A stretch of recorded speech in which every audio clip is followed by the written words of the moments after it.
On this episode of the Best of Bias podcast, you already know what it is. You got your boy Lydell Dinero updating you on a bunch of sports and pop culture topics, from the last 2 weeks.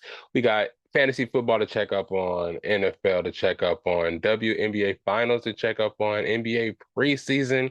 Let's throw a little pop culture in there. We got the BET Hip Hop Awards, giving away some awards, and tell you a little bit about that. Then we got Penguin, of course, episode 4, one of the best of the series so far. And yeah, plenty to talk about in this episode. It's just me, season 3. You already know you in the place to be. Where that theme song at? Let's get right to it. It's the Best of Bias podcast. Yeah. It's the best of bias. You need the earful, you should try us. From pop culture to the movies to Unitas. It's the best of bias. Your best of bias. Yeah, it's the best of bias.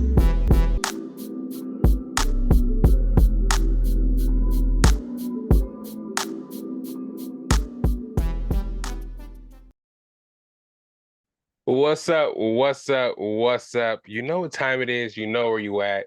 You know what time it is. You know where it's at. Let me tell you one more time. You know what time it is, and you know where it's at. It's your boy Lydell Dinero. It's the Best of Bias podcast, your favorite podcast, the hottest podcast of the summer, the hottest podcast of the fall, the coolest podcast in the summer. No matter what season you listen to, we're gonna bring the heat.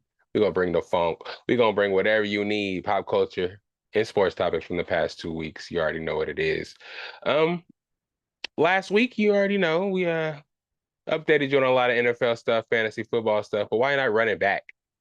Why not run it back? It's time for another go around. NFL week 6 in the books. It's time to preview week 7. Fantasy football, your boy made it back to the standings. You already know. Let's actually start there. But first and foremost, Hurricane Milton has passed. All those in Florida, prayers out to you guys, all in the Tampa Bay area especially, because I think that's the biggest city impacted by Hurricane Milton. Everybody that did evacuate was able to evacuate, and those who did stay, though they're warned to evacuate, that were able to make it through the storm. I don't think it really hit as hard as it actually was expected to, so a lot of people were able to tough it out. At least we know Lieutenant Dan, that everybody was checking up on social media, survived before he dropped the N-bomb and nobody cared about him no more. But he was just in a boat out there and was able to survive. A lot of people, you know what I mean, didn't want to lose their property. Last episode, you heard me say, if you can, please evacuate, because they're talking about 13-foot tides and shit due to the hurricane.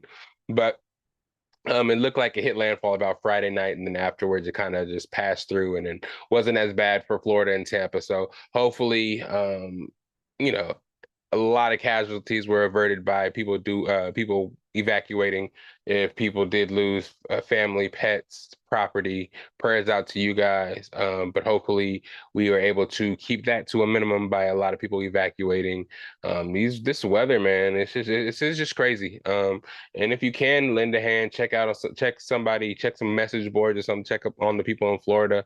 Because during the time of the hurricane, there was a lot of people, like I mentioned last episode as well, that weren't able to get aid, weren't able to protect their properties, weren't able to have the same type of insurance that everybody else did have when protecting their property and, evacuating for Milton and Helene in the past. So it's crazy, man. Nature is going to do what it wants to do. It wants to take its earth back. It's going to do what it, wants to do in the time being. So all we can do is do what we can to keep each other safe, keep ourselves safe, and just, if you are able, again, lend a helping hand to those in need that did lose a lot during those times. But yeah, I just wanted to say that before we really got started. But on a brighter note, you know what I'm saying? Fantasy football week 6 is in the books. We're getting close, man. It's breezing by. We're almost halfway through the NFL season. It's kind of coming and going. Got basketball starting and everything. And soon, other than the Super Bowl, everybody's gonna be like, "Oh, goddamn, where did the season go?" You know what I mean? But yeah, you leave it up to me to go ahead and update everybody and keep everybody up to date on what's going on. But let's get into it. Best of Bias Fantasy Football League 2024. You already know. So week 6 results. You know what I'm saying? A lot of teams that are in the bottom. You got to make that push if you want to make the playoffs. Again, playoffs is 6 teams. Top 2 seeds get the bye. keep pushing. I think it gets to about week 14 before they cut off for the playoffs, because a lot of teams, like, as you get closer to the end of the season, they will sit players or whatnot, just kind of based on where the team is as far as making the playoffs or wanting to rest people for the playoffs. You know what I mean? So to make it fair, they cut it off and start the playoffs for fantasy a little bit sooner, just so it could be fair that way. So if you're in these standings, you're a little bit lower, man. It's the time to make that push. We got a bunch of teams down there that are 1-4, 1-5 ish, that can make moves to get you where you want to be. So let me just make sure I'm gonna pull something up real quick, because the standings don't tell the records that I have up. But last week, again, I told you guys who was playing each other. Let's get the results out. Me, CD's Hands took a victory over Sean's championship team, 124-81. Armpit lost to 56 Double D's, 139-87. Drake won. Lost to Primetime Pope, 145-128. K-Swag lost to Cam's Catering, 134-109. And Hot Boys was actually able to beat With Myself, 137-129. These scores are actually super special to me, because all the teams that were in the top four above me, I think I was in 5th place, if I'm not mistaken, they all lost. Actually, I think I was in 6th, actually, and the person that had the same record as me lost too, and everybody had higher records than me lost as well, bringing me up to the victory spot. 2nd place, y'all. 2nd place. I'll get to the standings in a second, but it's been a tough season for your boy. As you know, there's a bunch of injuries going on in the NFL season. If you play fantasy football, you know all about them. All the stars are getting hurt. The top 5 picks in the fantasy football draft basically aren't performing as top 5 picks. It's mostly people in the latter ends of the first round, and even in the beginning of the second round, the ones that are showing out. The Derrick Henrys of the world. It was Nico Collins, but Nico Collins is hurt. I know all about that. I had Rashee Rice get hurt. Yeah, my team is just grasping for straws right now. I didn't, the running back class this year, as far as fantasy football goes, is the well dries up so fast. If you don't have a Saquon, Derrick Henry, it's not a constant running back can get you points week in and week out.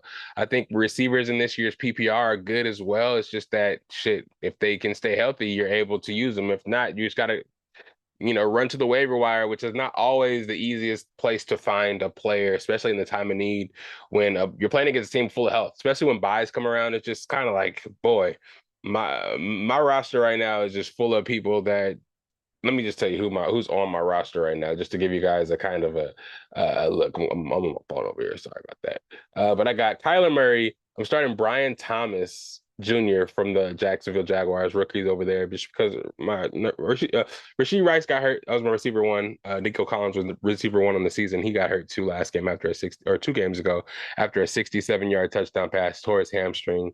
So I have Brian Thomas and Ladd McConkey as my starting receivers. Then we go to running back, where my RB1 is Zach Moss. I have Tyrone Tracy as my starting running back, the backup running back for from New York. Trey McBride is my starting tight end. He's still doing well with Kyler Murray, so I can't complain about that. Bucky Irving is just now starting to come on. I picked him up kind of on waivers, and he's just now starting to get burned after Rachaad White got hurt. But Rachaad White was my starter, my number 1 running back. I picked in the 3rd round. So that's not good for me. CeeDee Lamb is on bye. Justin Herbert's been on my bench all year. My receivers that I have, Rome Odunze, he's on a bye.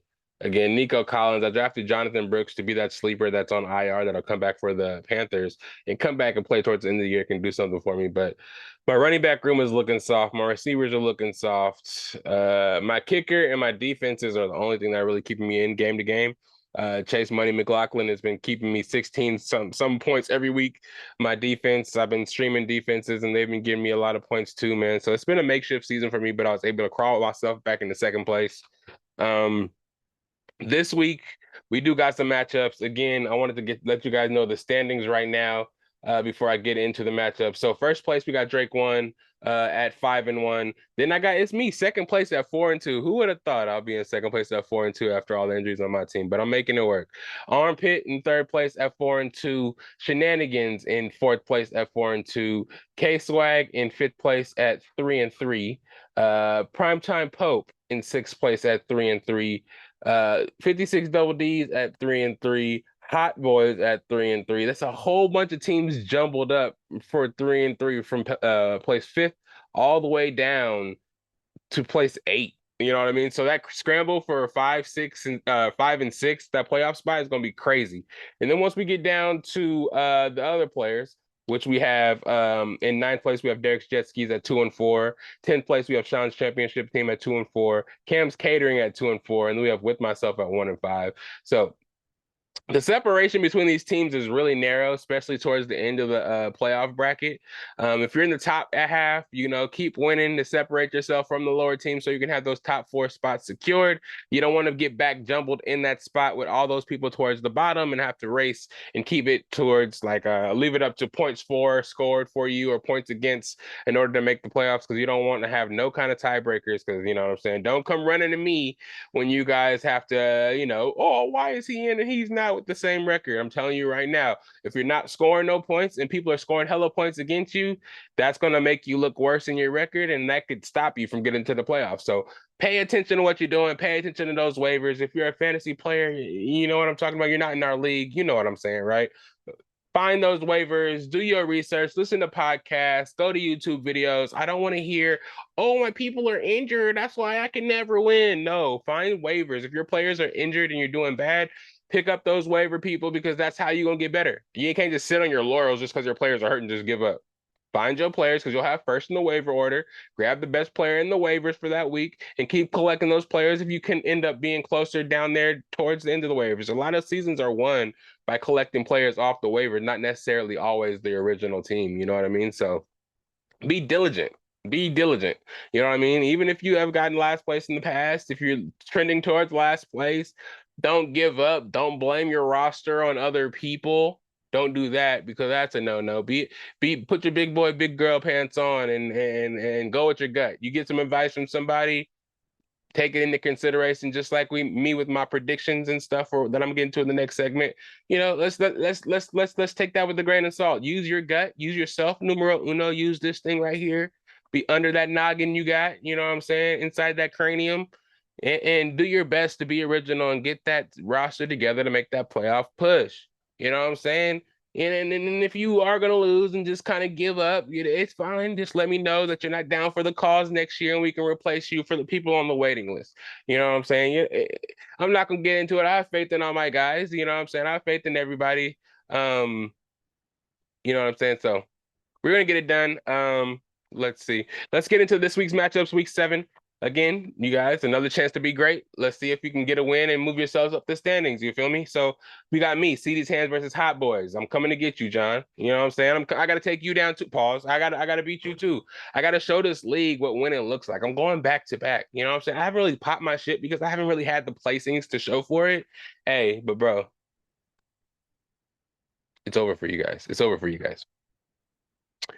K Swag versus 56 Double D. We got Sean's championship team versus Armpit. We got Cam's Catering versus Primetime Pope. We got With Myself versus Derek's Jet Skis, and Drake 1 versus Shenanigans. The Thursday night game is actually going right now. It's actually the biggest snooze fest of all time. It's the Denver Broncos versus the Saints. So I might just skip over it when it comes to my predictions for those and everything like that. But sheesh, man, I'm going for Bo Nix and Troy Franklin all day over there in Denver. And, that's what my favorite basketball team is. So I'll go for, and I hate the Saints. So that alone should have just let you know why I was going for the Broncos. But I'm just going to get that out of the way while we're here, though.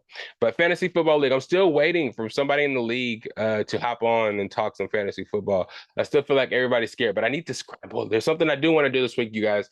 We are going to get a guest on. Zach the Mac has been doing a lot. Excuse me. Layback Zach. He's not Zach the Mac anymore. Excuse me. Layback Zach, LBZ, will be on, man. He has to talk about a lot of stuff, about what he's doing as far as music. He got a pizza. Got something else. He got a beer. You know what I'm saying? Doing big things. He got a song with Mozzie coming out. So there's a lot of people, or a lot of things I got to talk about with him. He's been on plenty times. He just wants to get on and talk NBA. He's a Lakers fan. So I'm trying to get him and Johnny Mac on here, 650. You guys know Johnny. I'm trying to get him on here soon that we can get into some stuff and get some guests on. It's been a little bit since we got guests on. But anyways, back to what I was saying. Fantasy Football League. If you guys want to know anything about fantasy, hit me up. Don't be afraid to hit up my line. You know what I'm saying? Try to get some advice, but don't be mad if I give you some advice and you take the advice and then it doesn't turn out 100% great for you.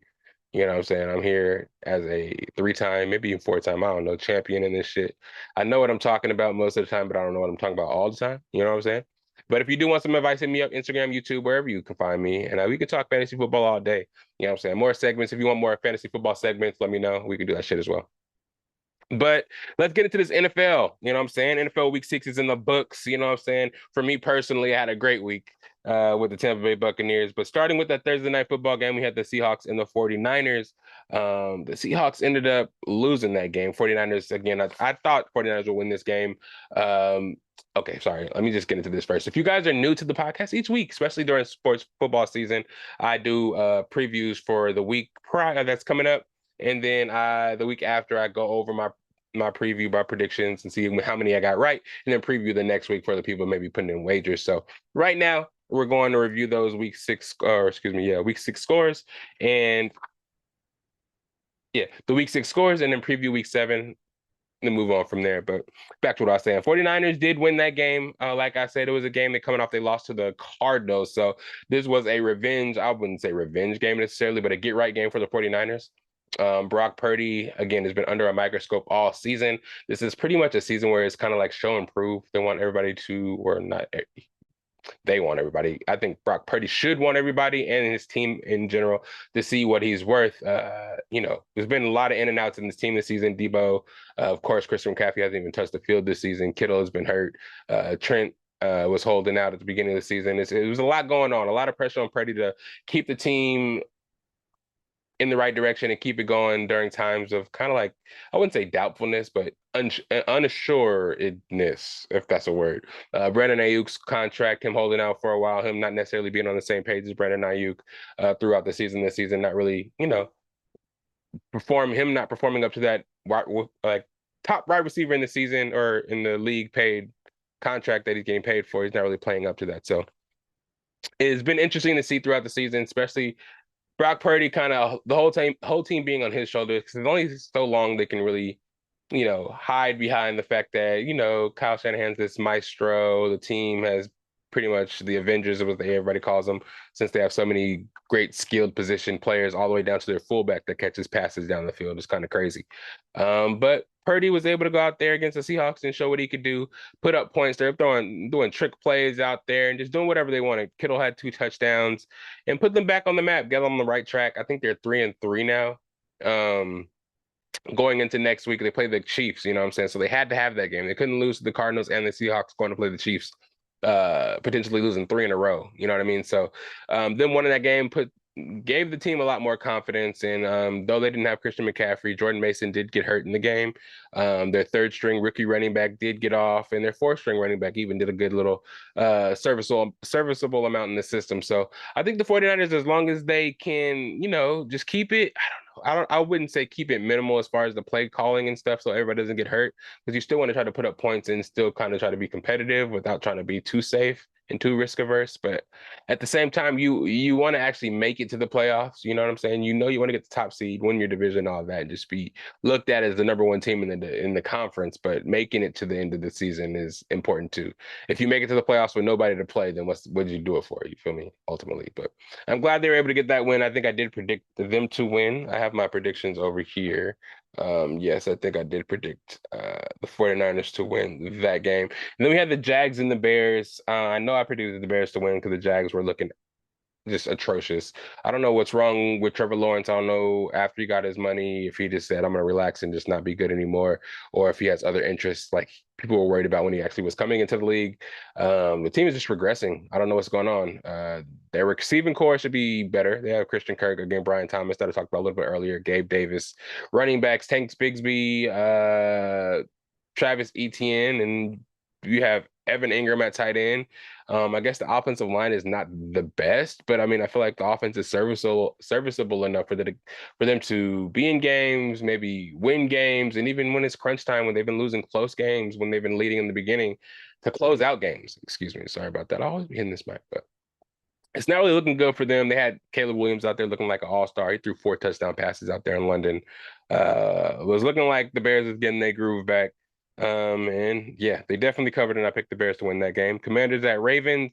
The Commanders, I'm not going to lie, made this game a lot closer than I thought it would be. The Ravens ended up winning ultimately because they have Lamar Jackson. But seeing Jaden Daniels against one of his toughest opponents this year, and seeing that he was able to hang with the Ravens and still put up points and still make the receivers look good and still was out there using his legs against that kind of competition. That was good to see.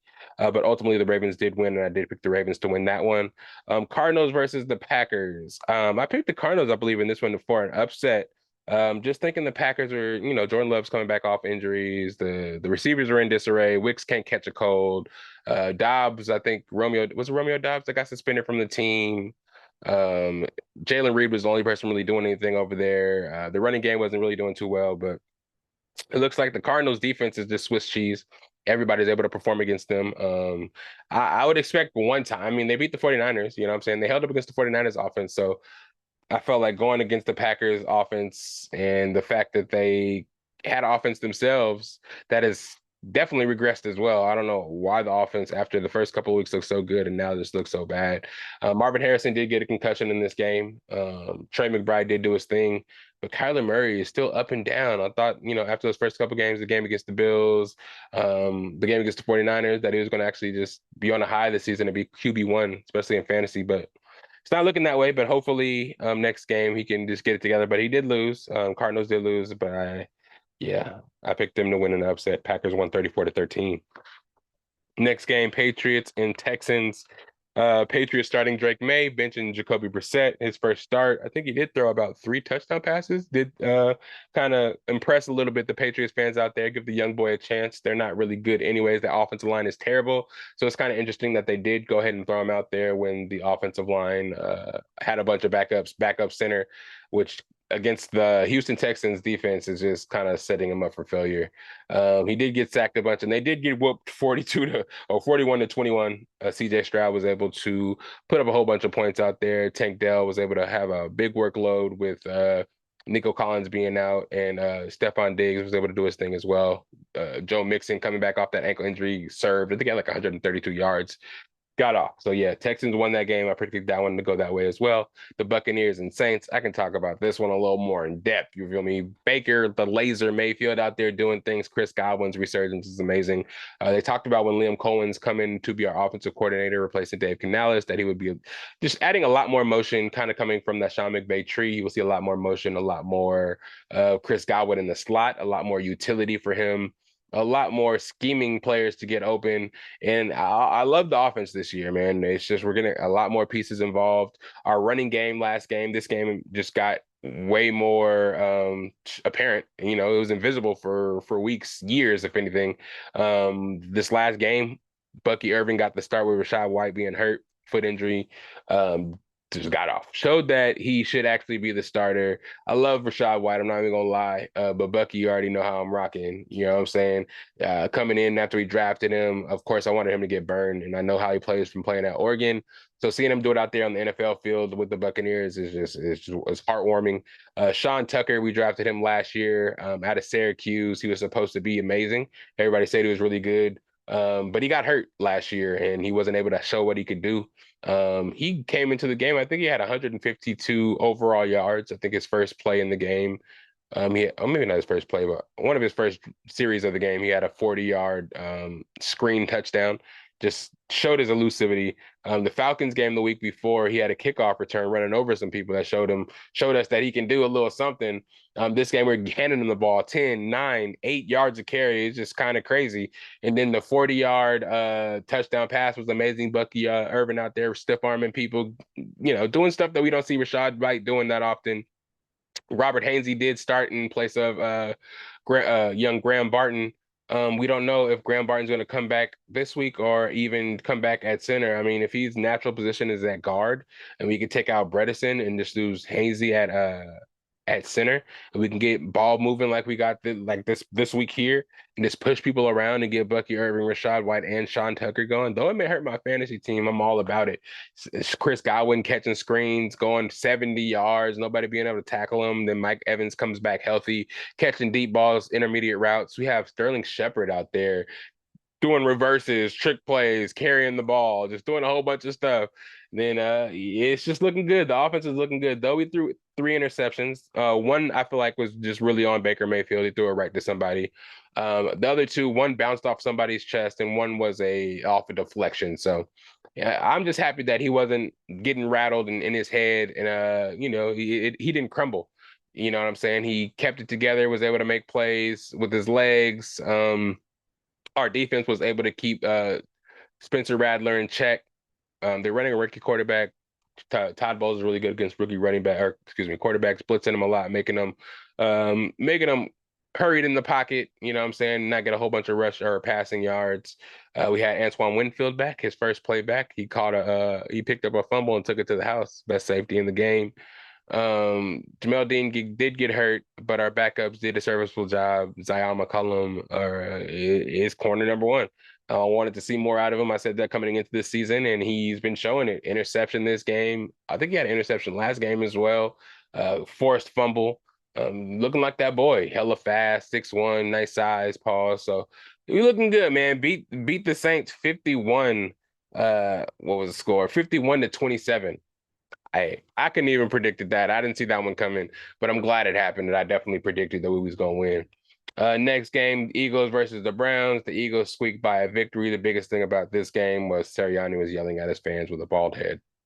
Everybody's talking about that in the media. Who cares, really? They barely beat the Browns. We should be talking about how bad the Eagles are this year. Everybody's smacking the Browns this year, and you can only barely beat them 20-16, but you have the nerve to talk shit to your fans. You know what I'm saying? Like, a win is a win, I guess, but it wasn't that impressive. But I did predict that to happen. Colts versus Titans. I did predict the Colts to win, I believe. I think I might have said if Joe Flacco was starting, then I got them to win. Is Joe Flacco on the Colts or is he on the Titans? Yeah, Mason Rudolph is on the Titans. But yeah, Will Levis is trash. Anytime he plays, I just kind of feel like they're going to lose. I'm sorry. It's time for you guys to look for a new quarterback or just start Mason Rudolph or trade for somebody because, yeah, he's who. Colts win 20-17. I think I predicted that game. Broncos, Chargers. Chargers win 23-16. I predicted that to happen. So we good there. Steelers versus the Raiders. The Steelers whooped the shit out of the Raiders. The Raiders recently trading Devontae Adams to the Jets. So I don't even think he played that game. The team is really lowly right now. You got Max Crosby pushing coaches and shit. Yeah, it's looking bad for the Raiders once again. They lost 32-13. Although, even though that did happen, the Steelers are benching Justin Fields for Russell Wilson. Russell Wilson gets to start this week, which is interesting after Justin Fields having the best year of his career and is leading the team to I think first place. No, I think they're second place in their division now because the Ravens are 4-2 now. But it's crazy. How can you go back to Russell Wilson? You saw what he did in Denver. You must see a whole bunch of that practice to be confident enough to have Russell Wilson come in. Maybe he can get the ball down the field. Maybe he makes Pickens better and you can hear less of his complaining that way. But we'll see. If he does bad, what's the worst that can happen? People will be clamoring for Justin to come back and they'll have Justin.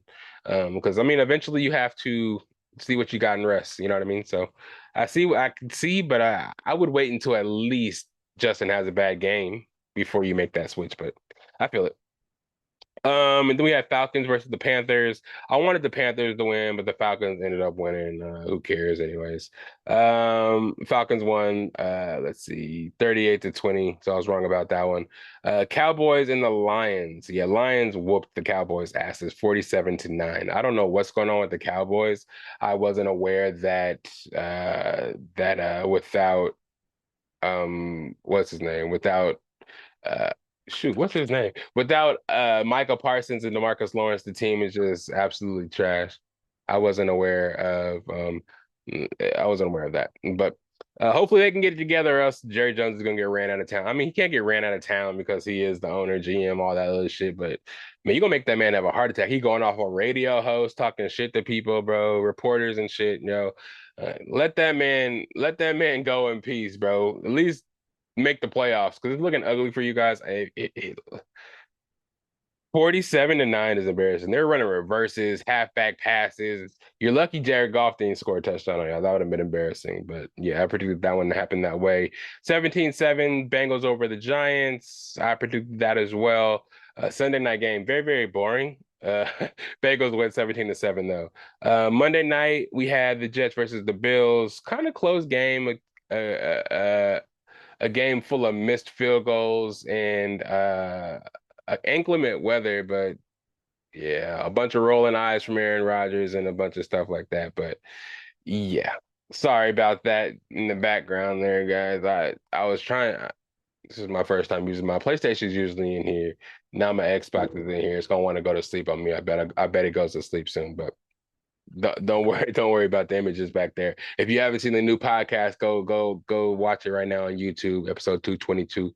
Forgot exactly what it was called, but go click on that bad boy YouTube wherever you find your favorite podcast. But anyways, don't be distracted by that. Back to what I was saying, like I was. Monday night game, yeah, Aaron Rodgers loses again, which kind of prompted them to go get Devontae Adams. They fired Robert Saleh. They promoted the defensive coach to offensive coach, and yeah. But let's see what else we got. Thursday night, and then that brings us to this week. So a lot of these scores I did predict right. I think I got maybe 2 or 3 wrong. You know what I'm saying? I'm not gonna go back through all of them. But go ahead and check it out. You know what I'm saying? Let me know what y'all see. If y'all made some money, go ahead, like I say, go ahead and cash out your boy. Let me know a little time. But if not, it's all good. If you got some wrong, I do apologize as well. Again, I am not no expert on this stuff. I tell you guys what I feel. And if you guys decide to go with it, I respect y'all. You know what I'm saying? For trusting in me to help y'all win y'all some money. But if y'all lose, you know what I'm saying? I also think that y'all should put a little effort and do a little research yourself. So it's not all just me picking for you. That way your gut can go with my brain and we can mix my gut and your brain. Wait. Pause. But whatever you want to do, just make sure you do it responsibly. You know, gambling problems. I don't have the little thing on the bottom with all the numbers that everybody got, but hey. Don't be addicted to this stuff. I can help you do a little some, because I think I got a slip that's going right now. Actually, let's see it live. Let's see if I hit. Let's see if I hit everybody. Let's see if I hit. No. Are we gonna get left in the dot? Like if the Saints can't be this bad, bro. You have to be able to kick a field goal. You have to. Let me just see. Let me check. It's 26-3. There's no way they're gonna kick a field goal, dog. It's how it feels, you know what I'm saying? That's what I'm saying. Don't do this gambling stuff. It's not for the lighthearted. Because they have you out here breaking your heart just again. You know what I'm saying? Like I'm just trying to make some money. Try to be a millionaire. Do some stuff like they price picks, man. You need to sponsor this podcast for the fact that you be taking on my dough and don't be reciprocating the love that I be showing y'all when I be showing y'all the love that I be showing. I'm sorry about that, audio listeners. I was doing a fake cry and pleading the prize pick to give me a goddamn win. Goddamn it. They be hating on you, boy. But anyways, let's preview this week 7 and get y'all up out of here. You know what I'm saying? I know I'll be ranting a little bit, but it's the Best of Bias podcast. Where else you want to be? You feel me? But yeah, Thursday night, it's the Saints and Broncos. I said all about that. That game is trash. The Broncos pretty much already won, but Sunday, we do have another London game, Patriots versus Jaguars in their home of London. They always play it twice a year for some reason. I don't know why the Jaguars are native to that side and across the pond. But the Jaguars are favored by 5.5 versus the Patriots. Patriots are very, very, very, very, very, very lowly. But I feel like everybody does get the best of the Patriots. But I'm gonna go Jaguars, man. Hold me down, Trevor Lawrence. Seahawks at the Falcons. I got the Seahawks. You already know why. You ain't gotta talk about it. Titans at the Bills. I think the Bills keep rolling. They got Amari Cooper in a trade right after Devontae Adams got traded, and Amari Cooper got traded over there. So I think with that added weaponry, I think they're just gonna start rolling teams. Bills at Titans. I got the Bills. They're favored by 9 at home. I got them. Bengals at the Browns. The Browns are terrible. I've heard though, like the last 5 or 6 times, whatever, how many ever times Joe Burrow played in Cleveland against the Browns, he's lost every time. In the Bengals haven't won in Cleveland in 7 years or some shit like that. Some crazy ass stat. But I do got the Bengals to win to break that curse. Texans at Packers. I got the Texans again. CJ Stroud and the boys keep rolling. Dolphins at the Colts. I got the Dolphins, man. No, Tua's not there right now. I feel like eventually he will come back from those concussions. He will be good at taking off the IR. And I feel like Tyreek Hill and them are too good to be keeping them quiet for this long for them to not to start rolling and getting shit together. Let me see. They're favored. The Colts are favored by 3.5 points at home against the Dolphins. I don't understand why. But I'm gonna roll with the Dolphins for sure in the upset. Lions at the Vikings. Whew, Vikings undefeated. I think this is the game where Lions do beat the Vikings and the Vikings take their first L in Minnesota. They're favored by 2.5 points, but I do feel like the Vikings will lose that game. Eagles at the Giants. Eagles are not proven that they're better than a lot of teams. Eagles are favored by 3 in New York. Neighbors is coming back this game after 2 weeks after being out 2 weeks with a concussion. This could be an upset, but I still think the Eagles will get right and win this game against a team that should be winnable, a division game that should be very winnable for them. Raiders at the Rams. Cooper Kupp may be back. Matthew Stafford in company are at home against the Raiders. Raiders fans will be in abundance there. Rams are favored by 6.5 points. Oof, I think the Rams will win, but I don't know if it's going to be by 6.5. But I do see the Rams winning this game. Panthers at Commanders. I got the Commanders. You already know why. 49ers at Chiefs. The last 5 games, I think the Chiefs have beat the 49ers. So I feel like the 49ers should be able to get this one. Even though it's not the Super Bowl, come on, bro. You can't have this team beat you over and over and over and over again. So I believe that the 49ers will win this game. They're at home. They have the crowd on their side, and they're playing with a lot more purpose, I feel like. The weapons on the Chiefs are down and out right now. I think the 49ers will get it done. Jets at Steelers. I think the Steelers win at home. Ravens at Bucks. Man, I'm picking the Buccaneers. This is gonna be our toughest test all season, our toughest stretch. I think we have the Ravens, 49ers, and then the Ravens, Falcons, and then we have the 49ers, and then the Chiefs. So that's gonna be a tough stretch of games. This one here is gonna be a rough and rugged game. We'll prove ourselves here and see what we're really made of. Mike Evans might be out with a hamstring injury, but everybody else is gonna be playing. Hopefully, we can duplicate what we did last week in the running game. One thing to slow Lamar Jackson and company down is the running game. So hopefully we can get that popping and we can slow them down, keep them off the ball, and get Lamar Jackson to make a couple of mistakes, keep him in the pocket. I got the Bucks. And then Chargers at Cardinals. I got the Chargers winning this game. The Chargers got a defense to slow the Cardinals offense down. Who knows if Marvin Harrison will be back. And I feel like the running game of the Chargers will be able to play ball control against the Cardinals defense because they can't really stop anybody. So those are my predictions. Starting over, let me just show you what I got. I got the Jags at home in London against the Patriots. I got the Seahawks over there in Atlanta against the Falcons. I got the Bills winning at home against the Titans. I got the Bengals winning in Cleveland against the Browns.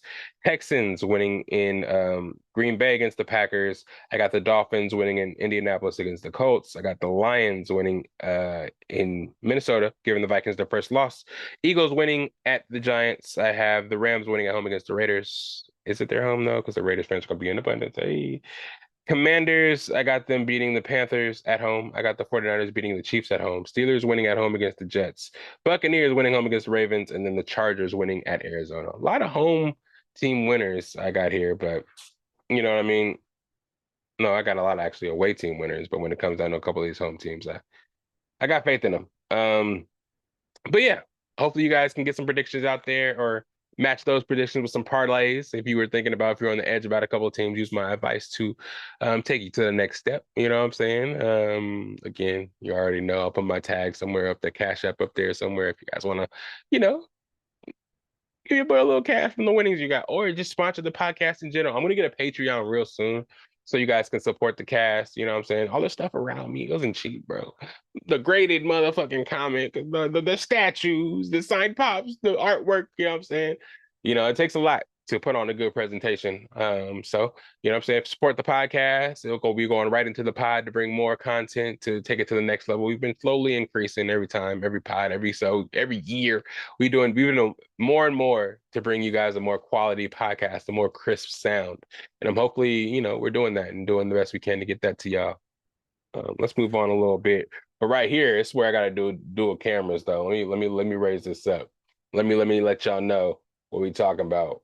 It's dual camera time. We already know we talking about Sabrina Ionescu and the I ain't gonna cuss. Mother freaking New York Liberty in the WNBA Finals. They're playing the Minnesota Lynx right now. Last night we saw a magnificent game 3. Oh man, 15-point comeback from the New York Liberty, topped off by the shot heard around the world, Sabrina Ionescu. I should call her logo savvy. That's what I'm gonna call her. If you saw the game last night, it was a nail biter. This whole series, this whole finals, excuse me, has been crazy. From game one, winning overtime, New York. I don't think it went into overtime, but it was close. And New York Liberty come back and win. The second game. Oh no. That was what it was. The first game, the Minnesota Lynx come back, take game number one in New York against the Liberty.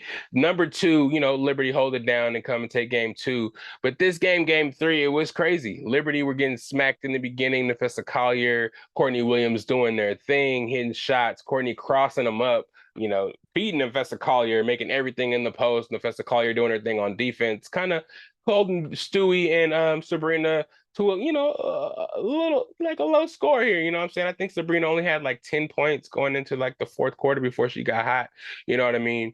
But Stewie went Stewie, if you hear what I'm saying. She went crazy, had about 30 points, making a whole bunch of and ones toward the end of the game. Again, it was a 15-point comeback for the Liberty to take that game. And it took a logo three step back from Sabrina, knockdown at the buzzer, not necessarily at the buzzer. It was 1 second left. And oh my gosh, it was crazy. This is going to be a crazy series. It's the best of five. I know there's a whole bunch of rules announced for the WNBA to be coming. Playoff format changes, game or finals are going to be 7 games because this action here, the shit that we're seeing right now, we need more of course. And Sabrina, you already know how I'm rocking. We rocking the O all day. I'm following your career. I got your shoes. You know what I'm saying? My favorite player in the WNBA by far. Ain't nobody, no Caitlin, no, none of that. I love me some Stewie too. She's on the Liberty with Sabrina, but you already know how I rock. Sabrina, you know what I'm saying? We out here. One more game until you hoist that trophy. First ever championship for the New York Liberty. You know what I'm saying? I was, me and the people from the Bay that support you, from Walnut Creek, we thought that maybe there was a chance she'll be able to, if she didn't win the championship with New York, after a couple of years, they'll let her go and maybe she'll play for the Valkyrie in the Bay Area. But no, it's looking like it's destiny. It's looking like Sabrina is about to knock down and take home and bring home a championship for New York. First one in I don't know how long. I know the NBA ain't winning one. I know football ain't winning no championship. Well, they ain't win one since Tom Brady in the Patriots days. You know what I mean? So this is big time. And I hope you guys enjoyed it because WNBA is going to get bigger and better. Shots like that, players like her, just put it on for the WNBA and just showing everybody that, hey, the ladies is ballers too, and there's incredible excitement, a whole bunch of talent in the league, and I'm happy that we get to see this kind of competition in the WNBA Finals. Lynx, New York Liberty. It's not over yet, but last night, if it's any indication, the finale of the series is going to be big time. Shout out Sabrina again, Sco Ducks. That match with the Ohio State win last weekend last weekend coming into this week, it's just been amazing for Oregon and Oregon representatives. So shouts out to you. But I'm back. I'm sorry. I just had to shout that out. I had to shout it out one more time and let everybody know it was good because, man, that shit was amazing. And it had me on edge, man. Like, I ain't felt that way since I was watching the Nuggets win the championship. You know what I mean? And again, I'm not hating on Caitlin Clark. She's, again, brought a whole bunch of different eyes and a whole bunch of different opportunities to the WNBA to get this big, to put Sabrina and the New York Liberty on this stage. But me personally, again, as a Ducks fan, I'm going to talk my shit and I'm going to be happy about the notoriety that my girl is getting. You know what I'm saying? It's amazing. It's amazing because I was talking my shit, back when, people really put her on the national stage when she was in that championship game or the 3-point shooting contest against Steph Curry. I know people in my family were like, who's Sabrina? Who's this? Who's that? And I think that kind of put her name out there to a lot of crossover to, I know a lot of hoopers know who Sabrina is, especially if you know Kobe, the whole Kobe story, girls basketball. He was trying to, get her to be like the torchbearer for women's basketball, take her under his wing and kind of like get his daughters, RIP, Gigi, but into women's basketball, probably go to USC or Oregon or somebody with Sabrina or under Sabrina's tutelage to become great. You know what I'm saying? And after he passed and all that tragedy happened, and then Caitlin came out She was kind of left in the wayside, so I'm happy her legacy is able to continue, and she's still getting that notoriety she deserves. And the WNBA in general, I'm happy it gets the notoriety it deserves. I know we're all in a constant battle of, oh, it should be Caitlin Clark should get more notoriety. She's doing everything for the for the sport, bringing eyes and this and that. But I think it's more than that. I think it's everybody, and I'm really grateful to be able to watch this and be present in in the moment for what's going on here in sports. It's game changing everywhere. NBA, NFL, hockey, baseball. We're seeing the Dodgers maybe playing the Yankees in the World Series. You know what I mean? It's just crazy times right now, and there's times that we may never see again, or there's times that we're seeing the forefront of and the foundation building of stuff to come. So it's a great time. And shouts out to the Liberty, shouts out to the Link too. Nefessa Collier, God damn, you're a baller, girl. I Courtney Williams, I wasn't familiar with you. Of course, Mayberry, or excuse me, Kayla McBride, uh, baller as well. I shouldn't have took your assist the other night. I didn't know that you was just gonna shoot the lights out and just not pass the ball at all. But yeah, it's good times. And preseason NBA, man, I'm gonna need the Nuggets to do a little bit more. I'm not gonna talk too much preseason because preseason was kind of been unimpressive. Starters, don't really play much. The backup players get a lot of burn to see if how rotations are gonna go during the regular season, see which backup players are gonna compete for minutes and stuff like that. But Nuggets, man, you're 0-4, 0-3 right now, playing the Minnesota in our last preseason game right now. I don't know, man. I don't know, man. We're not seeing much. I mean, if the starters and stuff don't play and we don't get to see our regular rotations with the sprinkled in backups, I don't think I'll be able to get a really good viewing of how the Nuggets are going to be. Me personally, I still think they're going to be great just because they have Nuggets and Nuggets. They have Mr. Nugget, Jokic in general. I think Jamal is going to get rounded into form, though people haven't seen much of him and think that he's kind of like fallen off a little bit. And after the Olympics and after we gave him the contract, he hasn't really performed yet. And in the playoffs, he had a slow performance as well, besides the Lakers series. Everybody's hating on him, but we'll see. I always believe in my boy Maul.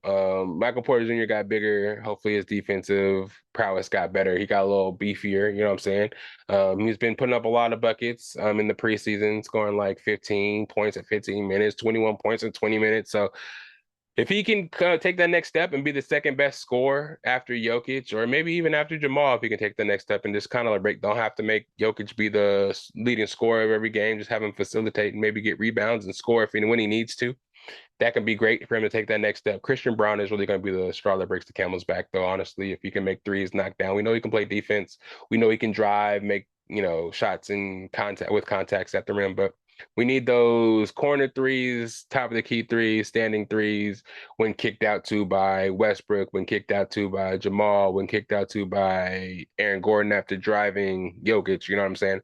If we can see that happen, I think I have more confidence in him. But Julian Strother, him last year playing some games and being in the G League and stuff like that, him making threes and him doing the stuff that he's able to do, him being a quick trigger out of Gonzaga, I think he'll be a nice added rotation piece. Sarge, I think we'll be good, man. Everybody's doubting right now because they don't see it on paper and not really sure about the players, and they're casuals. We know a lot of them are casuals. They don't watch the Nuggets like we do, us Nuggets fans. So they can say what they want to say. We didn't get a Paul George. We didn't trade for somebody big like that. And we lost KCP. So everybody's just doing the on paper talk and how everybody says, oh, it's the Celtics. The Celtics are going to win. Okay, that's easy to say when they go 7, 8, 9 deep with all starters. They can have a whole 2 starting squads with all the players they got. But that's who everybody's predicting to win. It's so easy. It's so easy to say that, but they got to go on the court and prove it. But I got faith in my Nuggets. You know what I'm saying? We're going to see what happens. I think the next week, the 22nd, is when the opening day is, and it's going to start. So we're going to see real soon how we start off. Everybody thinks OKC in the West. Everybody thinks the Celtics in the East. So we're going to see what y'all talking about. It's going to be a very interesting and long season, so I can't wait for it to start. But we're going to have people on during basketball season as well. May have some fantasy basketball talk. Who knows? What else we got? College football. Oh, yeah. Let me shout out this O again. You feel me? I didn't know I had so much to talk about today. Shout out this O one time. I'll make it quick, though. Ohio State falls to the mighty Oregon 2-3 matchup in Eugene. Great game, controversial game, but very great game. Had a bunch of recruits there that are committed to both schools. And, you know what I'm saying, it's a big game for recruits to go to and see because it's two powerhouses in the Big Ten, two powerhouses in college football. And it's very hyped up. We have history from not the I don't think it's national championship, but I think it might have been actually the first college football playoff. Is that what it was? Yeah, when Ohio State beat us, I think they had Zeke and shit. Yeah, but anyways, yes, it was a good game, very nerve-wracking game. Autzen had it turned up. Ohio State came in as this mighty team that everybody thought that was gonna win, coming to Autzen and show us from the Pac-12 who's the big dog in the Big Ten, but that shit didn't happen. Will Howard was playing, like Will Howard, you know what I'm saying? Everybody's saying that they didn't play really big competition, so Will Howard was actually just showing good against kind of inferior competition. And it kind of showed up a little bit. I mean, Oregon was out there. We were playing without one of our best pass rushers, and we were rushing about three, maybe four at times. And we were getting to the quarterback, causing pressure. Our DBs were, you know what I'm saying, doing their thing. First play of the game, I think first play of their offensive drive, our linebacker gets an interception that wasn't called and wasn't reviewed. So it kind of gave a stench of the refs were working with Ohio State, but we were able to ultimately, you know what I'm saying, we left some points on the board, about 11 points on the board, to be specific. But the whole game came down to one play at the end of the game. We won 32-31. But the Ohio State was trying to run to get into field position to kick a game-winning field goal. Will Howard pulled his best Dak Prescott impression, wasn't aware of the clock, and slid as the time ran out, so they couldn't kick the field goal. Ohio State loses by 1 point. But what was the kind of talking point of the game is our coach, I guess, supposedly we did it on purpose, but we put 12 men on the field to protect ourselves on a play so we wouldn't get scored on, or they wouldn't move the ball up to get into field goal range. But it was a penalty for having 12 men on the field. But I guess during that penalty, the clock still runs and they don't reset the clock.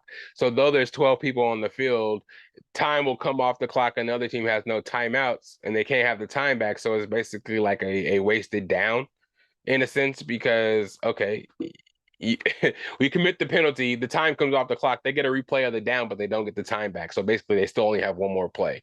There was about 6 seconds left, and that's when Will Howard ran the ball, unknowingly sliding when the time was too late, because the clock's, resets after you get a first down, and they'll be able to stop the ball and actually potentially be able to kick a field goal. But you know what I mean? And I think they did have a timeout, so they were trying to call timeout as well, but the clock ran out as he was sliding, and they weren't able to set up for that field goal, giving Oregon the win, moving us up back to number 2 in the country, moving Ohio State down to 4 after that first loss. And Ohio State still has Penn State coming. They still, I think, have Michigan coming, if I'm not mistaken. They have a couple of ranked teams coming up on their schedule, and this was a tough loss for them. Everybody's crying because they're saying, oh, yeah, that rule shouldn't be allowed, but it was a loophole. It wasn't against the rules. It was a loophole that Dan Lanning said that he did on purpose. I don't know if he did it on purpose. Maybe it's just a way to cover it up, but it ended up being the way it did. So much so that they went and changed the rules the game after to where nobody could use that loophole again. Guess we were too smart for the league, so they had to go ahead and change that shit. But it was great. Eugene was rocking. Dylan Gabriel did it with his legs. Evan Stewart showing out. Tez Johnson showing out. Jordan James showing out. Everybody that needed to show out, to show the country that we made for this, showed out. Evan Stewart had the game of his life. 14 scouts there. Trayshawn Holden's dumbass spitting on somebody, that's crazy as fuck. I know the DB was probably talking mad shit, but to spit on somebody is disgusting, one, and it just shows, the character come on, bro. It made us look crazy. And now everybody's not only saying, oh, you cheated because of the rule, and now you're saying somebody spit on somebody, calling us thugs and West Coast this, and that.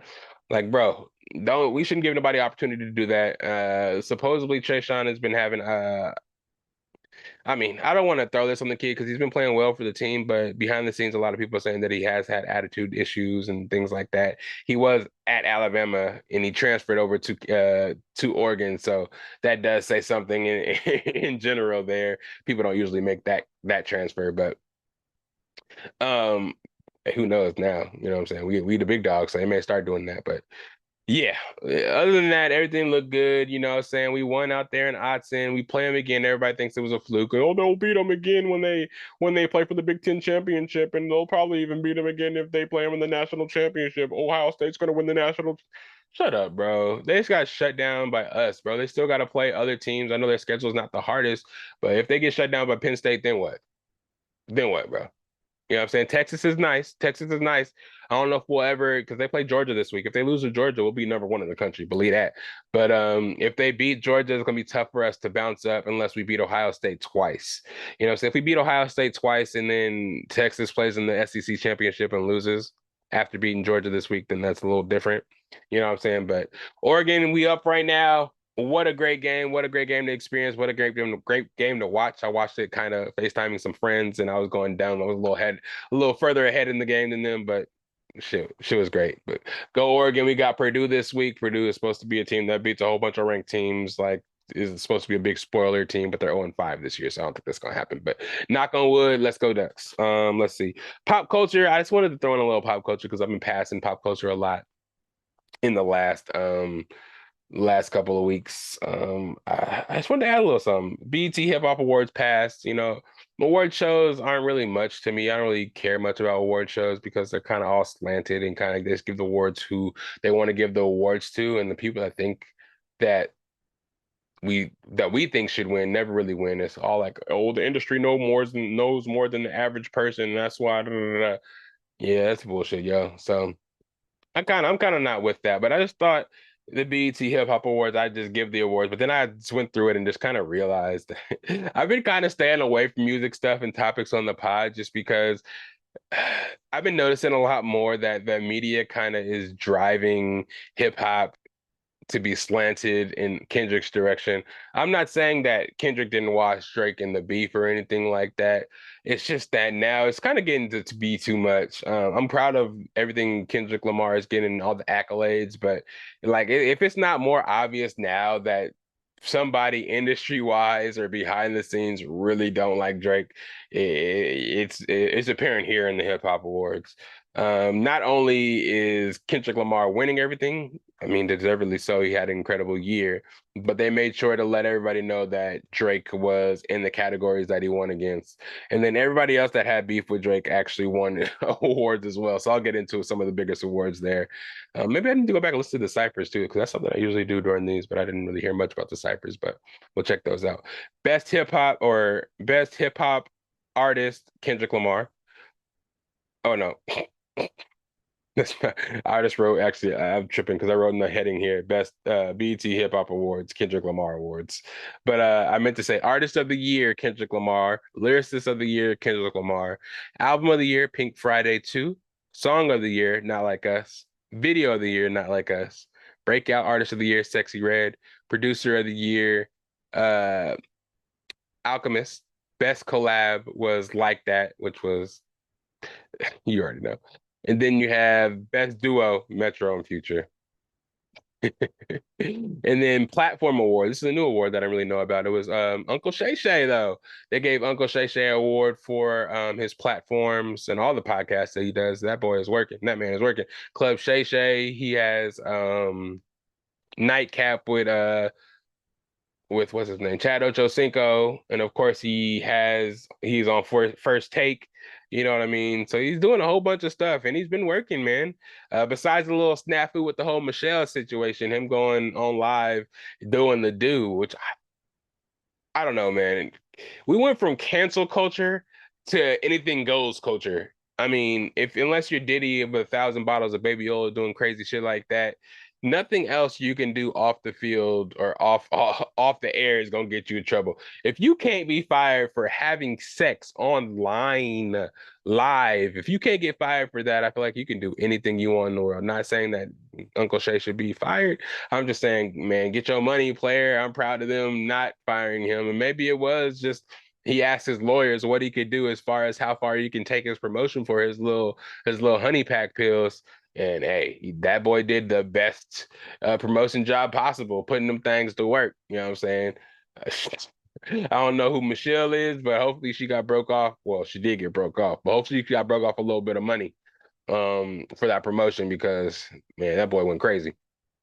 Cinema Corner, Joker 2. I guess you shouldn't see it. A lot of reviews coming back saying it's bad, the worst movie of all time. It's already coming out on streaming on the 29th. That shit came out like 2 weeks ago, bro. Nobody wants to see a musical.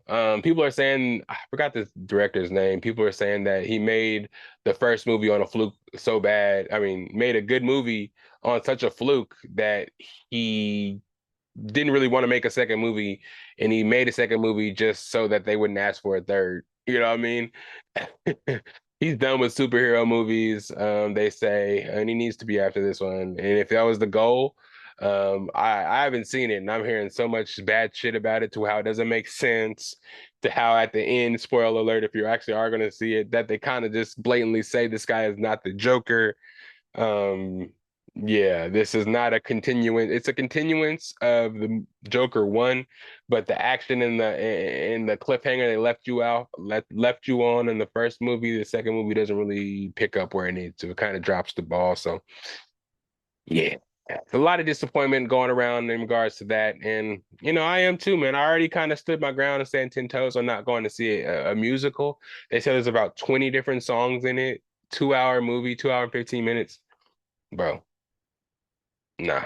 Mm, and then I don't really even I don't know when movies stopped coming out, because the last movie I saw in theaters I think was Long Legs, and I think the only thing that's really came out since then worth going to the movies for was Joker, and that since that's bad, I think the next movie I'm going to see is goddamn Gladiator 2, and that's in November 28th, man. I love going to movies, so y'all gotta push some P, because everything that's coming out now worthy of watching is on streaming. Which takes us into our next topic, Penguin, episode 4. I meant to get the actress's name. I gotta find the actress's name, man. Let me go on IMDb real quick, just because I'd be remiss if I didn't get her name, because she's acting her ass off in this episode. And she, a lot of people are saying that she may deserve an Emmy for this episode, because it was crazy. Sophia Falcone, it was a flashback episode. Give me 1 second here. What was her name? What was her name?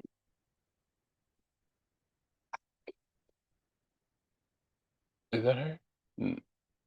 Yeah, Kristen Milioti. Millie Kristen Milioti. She's acting her ass off. She's giving crazy, the facial expressions, the everything. Episode 4. I knew after episode 3 we were moving a little fast through the series. I knew it would be like either a flashback or a filler episode coming, a little bit of both.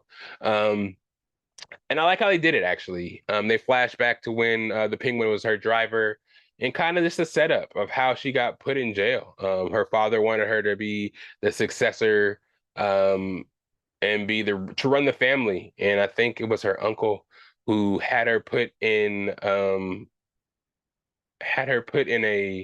facility in Arkham Asylum for killing a bunch of women that she didn't kill. They basically framed her just so she couldn't take the seat at the head of the table. And basically they'll give her shock therapy. This made her go crazy inside Arkham Asylum, to the point where she did become crazy. They tried to pin her as a person that was killing a whole bunch of people, killing a whole bunch of women, when it was actually the family, her family, that was killing people.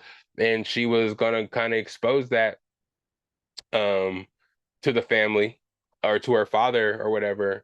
But they decided to try to keep her trapped inside the Arkham Asylum, and kind of drove her crazy. Just her facial expressions, the dresses she was wearing, she was looking good. You know what I'm saying? The juxtaposition from her looking so crazy to she was wearing that dress when she was at the family dinner.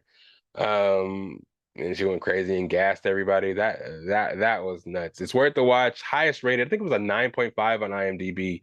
So you should definitely check that shit out. Yeah, again, this show is top notch. It's the Sopranos, basically the Batman Sopranos type shit. Um, it's incredible. Colin Farrell doing his thing, of course. Again, let me get her name one more time. Kristen Milioti. Hopefully that's her name, because I'm pretty far away from it. My vision is terrible, but hopefully that's her name. But she's doing an incredible job. The episode was crazy. Just the portrayal of Arkham Asylum, just the jail sequences when they had him chained up. That girl came in the jail looking all crazy, you kill women type shit, and then her actually happened to kill the girl. Oh, it was just nuts, man. Arkham Asylum, I'm loving it. I'm loving it, man. If they can make Batman on the level of the Penguin in a way, I mean, I did like the Batman movie. Don't get me wrong. But I just kind of feel like what they're doing with the Penguin, how they're making it more so kind of like street level, but at the same time making it intense, suspenseful, keeping us at the edge of our seat without actually needing to have superheroes in it. But once you do bring Batman or the Joker or anything else into this, it has potential to be great. You know what I'm saying? When you build up everything without the superhero to begin with, but then you bring I mean, he's not even a superhero. Batman's always been a regular guy, but all of his machines and stuff have been like kind of unbelievable, kind of bigger than life type shit. But when you have the Penguin acting as a Tony Soprano kind of guy, and you giving us this story about how these ground level thugs in the Batman lore, Rose Gallery, come to be, it's just amazing. It's just amazing. And this whole episode, I mean, it did have the Penguin in it, but it wasn't even based on the Penguin. So having a whole side character and this whole side story for this whole episode, it took you out of all the action that happened in 1 and 2 and 3, but gave you an introspective view on why Sophia is the way she is, what happened after, they left her after the shootout at the end of episode 3 when they found out he was the Penguin was double crossing Sophia, working with the Falcons and the what's his name, the Maronis. So yeah, I thought we were gonna get a little catch up on what happened then, but when it went into the flashback, I was not disappointed at all. It was amazing. So if you haven't seen the episode, haven't seen the series at all, HBO Max, you're doing your thing. Penguin, you're doing your thing. Colin Farrell, you're doing your thing. Man, dude, let's keep this universe going, man, and keep this good cinema, good streaming, good television going, man. We're in a good place right now. I mean, it's a good distraction from the everyday hassles of work. Me personally, I'm at work all day, 9 to 5, and I always look forward on Sunday, even though it's right before I have to go back to work on Sunday, right after football is over. I can't wait to watch that new episode of The Penguin. To bring me just to have me relax and settle in, just to be the end all be all before the stresses of the week start again. So go check it out, watch it. Let me know if you like it as much as I did. I'm telling you, 9.5. I think that's the highest rated episode on either Rotten Tomatoes or IMDb. But check it out. It's amazing. But I know that was a lot. But this is the end of the podcast where I like to let them know where you can find me at. It's your boy Lydell. Oh, excuse me, SAC_Lydell on the Instagram, Patrick_Lydell on the Snapchat. You can find me on what's the thing called? TikTok, you know what I'm saying? Under the Best of Bias Podcast. Best of Bias Podcast. Also, I'm on Instagram, you know what I'm saying? Always posting stories about updated pop culture, sports, everything. If you guys want to know something about what's going on in the world today, pop culture wise or anything like that, check out the Instagram page. Again, there's stories on there all day, all the time, letting you know what I may be talking about on the next podcast, what stuff may be of interest that you guys want to know that may be popping up there. And also check out the last post I had. I was at Comic-Con, if you guys missed it, walking around with AK and Deshaun. Check it out. More videos, more content to come. Again, we're having LBZ come on soon. Hopefully Johnny Mac 2, talk about his gaming, talk about music. With LBZ. Again, Chelsea just got back from Florida. She was stuck in the storm, Hurricane Milton. So maybe she could talk about some firsthand experiences with that as well. Try to get her on the pod as well. The challenge, go check out the challenges in full effect right now on Paramount. Is it Paramount? It's actually on MTV. Yeah, it's getting good. They're all going to individuals now. They started off in teams like eras. Now they're doing individuals. Went from 40 people to 20 people, 18 now after the last elimination. I rock with the show and love to get everybody caught up on that too. I haven't been doing that episodic shit like I said I would. I'm sorry. I'll be lying sometimes. But hey, go check it out on MTV right now. Get caught up. A lot of episodes to binge if you haven't seen it at all yet. Some of your favorite people are in this one, so check that shit out. Again, new content, new guests, merch always available. Hit me up. I got hats galore. I'm be starting the new design soon. Get some more stuff on the hats for y'all. Get my creative mind thinking, you know what I'm saying? Get back on my art shit. But it's been tough a little lately. I've been just kind of sticking to the content game, especially with a lot of the content coming so fast. Me trying to get the videos out as fast as possible, just so you guys can watch and get these predictions before the Sunday, or even if you listen after Sunday to kind of check on how my predictions did. I appreciate the click. I appreciate the play. Because like I like to say, You could have been anywhere in the world today listening to any podcast, but you click play on mine. So I thank you for that. Welcome. If you're a last time listener, thank you for listening. And if you're coming back, welcome to the family. You know what I'm saying? It's your favorite podcast, and I'm always here for y'all. If I'm not gonna be here, I like to let you guys know why. It's just me and AKA right now making this thing happen. So I don't always got somebody to put together a best of podcast for me, like a best of bias, or a just a supplemental episode when I'm not available. But hey, I'm always available. Check it out, man. 223 episodes strong. It's your boy Lydell Dinero. Hey, have a good day out there. Whenever you listen to the podcast, hopefully your parlays hit. Hopefully you have a great day. Hopefully you're seeing some family, you having a good time this weekend. But either way, it's the Best of Bias podcast, and you have a good day. Where that theme song at? It's right here. It's the best of bias. You need the earful, you should try us. From pop culture to the movies to Unitas. It's the best of bias. The best of bias. Yeah.